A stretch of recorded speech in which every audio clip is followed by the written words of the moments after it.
രാവിലെ തന്നെ ഒരുപാട് തിരക്കുള്ളവരും കൊണ്ട് വൈകുന്നേരം ഇപ്പോൾ നൗഫലൊന്ന് വിളിച്ചിട്ട് പറഞ്ഞു അവൻ്റെ ബോട്ടിൻ്റെ AC എന്തൊരു കംപ്ലൈൻറ്റ് ഉണ്ടെന്ന്. അങ്ങനെ അതൊന്ന് നോക്കാനായിട്ട് പോയി. അന്ന് അവൻ്റെ ബോട്ടിലൊരു ഡീസലൊക്കെ അടിക്കാനൊക്കെ ആയിട്ടൊന്ന് പോയ പോക്കാണ്. പിന്നെ വന്നത് ഒരുപാട് ലേറ്റ് ആയിട്ടാണ്. നല്ലൊരു അയൺ ദുബായിയുടെ നല്ലൊരു ലൈറ്റിംഗ് ഷോ ഡെയിലി ഉണ്ടാവണതാണ്.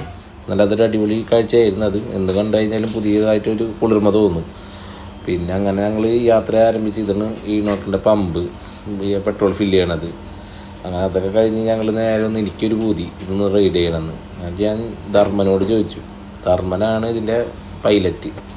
ധർമ്മൻ എന്നോട് പറഞ്ഞു ഒന്ന് നോക്കാം നമുക്ക് പടപടയ്ക്കാന്ന് പറഞ്ഞു. ഞാൻ പിന്നെ ഇത് മുമ്പ് ഓടിച്ചിട്ടുണ്ടെന്ന് ഞാൻ വീഡിയോ എടുക്കാൻ പറ്റിയില്ല. അങ്ങനെ അവൻ്റെ സംഭവങ്ങളൊക്കെ റെഡിയാക്കി കൊടുത്ത് നമ്മളൊരു ചെറിയ കുഞ്ഞ് റൈഡ് അങ്ങോട്ട് ഇട്ട് ഒരു ചെറിയ ഡ്രിഫ്റ്റും കൊടുത്ത് സൈഡ് പൊക്കണ ഒരു പരിപാടി ഉണ്ടായിരുന്നു. അത് ഞാൻ ചെയ്യാൻ നിന്നില്ല. അത് ചെയ്യാൻ നിന്ന് കഴിഞ്ഞാൽ ചില പിന്നെ ഇനി അവൻ നമ്മളെ സുഹൃത്ത് ബന്ധമൊക്കെ ചിലപ്പോൾ തകരുമെന്ന് വിചാരിച്ചിട്ട് ഞാൻ ചെയ്തില്ല. ധർമ്മം പറഞ്ഞു അതിപ്പോൾ ചെയ്യേണ്ട സീനാണെന്ന് പറഞ്ഞു. ചെറുതായി ഒന്ന് പാളിപ്പിച്ച്. പിന്നെ നമ്മുടെ ഇതൊക്കെ നമ്മുടെ നാട്ടിലും വരുന്നൊക്കെ നമ്മുടെ ഒരു ആഗ്രഹം. ഇതേപോലെ ഇങ്ങനെ ഷോപ്പുകൾ കാര്യങ്ങളൊക്കെ ആയിട്ട് ഇവിടെ ഫുള്ള് നല്ല ക്രൗഡായിരുന്നു. ബട്ട് ഇപ്പോഴേ ഈ സിറ്റുവേഷൻ ആയത് കാരണം ക്രൗഡൊന്നും ഇല്ലാത്തത്. അപ്പം അങ്ങനെ ബോട്ടൊക്കെ നമ്മൾ റെഡിയാക്കി കൊടുത്ത് നമ്മൾ സന്തോഷത്തോടുകൂടി ഞങ്ങൾ പിരിഞ്ഞു. ഇതാണ് നിതിൻ, ഇതാണ് നൗഫൽ.